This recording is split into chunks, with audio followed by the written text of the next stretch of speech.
মাঝে মাঝে এমন কথাও শুনেছি যে এই বন্দর বিদেশিদেরকে নাকি দিয়ে দেওয়া হচ্ছে। আমি আগেও জানিয়েছি, চট্টগ্রাম বন্দর হলো বাংলাদেশের অর্থনীতির হৃৎপিণ্ড। বর্তমানে এই হৃৎপিণ্ড অতি দুর্বল।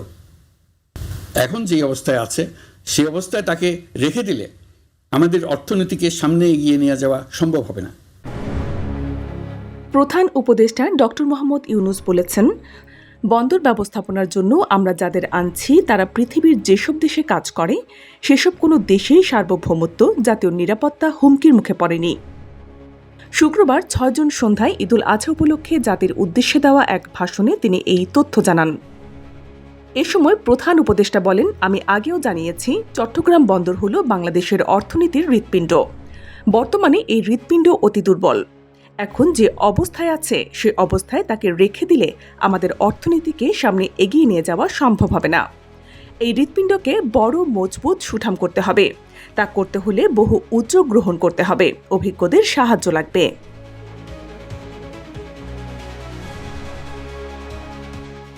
তিনি বলেন, আমরা যাদের সঙ্গে যোগাযোগ করেছি তারা বন্দর ব্যবস্থাপনায় বিশ্বের সেরা, সবচেয়ে অভিজ্ঞ। তারা ইউরোপ, কানাডা, অস্ট্রেলিয়া, চীন, দক্ষিণ কোরিয়া, ভারত, পাকিস্তান, তুরস্ক, মধ্যপ্রাচ্য ও আফ্রিকা সহ বিশ্বজুড়ে বন্দর পরিচালনা করে। প্রধান উপদেষ্টা বলেন, তাদের কাজ বন্দর ব্যবস্থাপনা করা, আর আমাদের লক্ষ্য হল বন্দর ব্যবস্থাপনার কাজ যত তাড়াতাড়ি সম্ভব তাদের কাছ থেকে শিখে নেওয়া। আমি গ্যারান্টি দিয়ে বলতে পারি, যদি 2031 সালের মধ্যে আমরা বন্দরের কাজ শিখে ফেলি, এর পরবর্তী 5 বছরে অর্থাৎ 2036 সালের মধ্যে পৃথিবীর যত দেশে যত বন্দর এই কোম্পানিগুলো চালায় তাদের বহু বন্দর এই বাংলাদেশিরাই পরিচালনা করবে।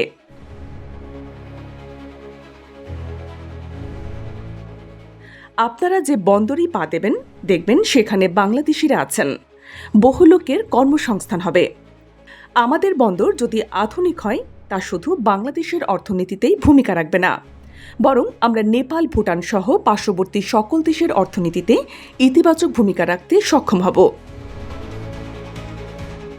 এই বন্দরই হবে এই অঞ্চলের অর্থনীতির সমৃদ্ধির চাবিকাঠি।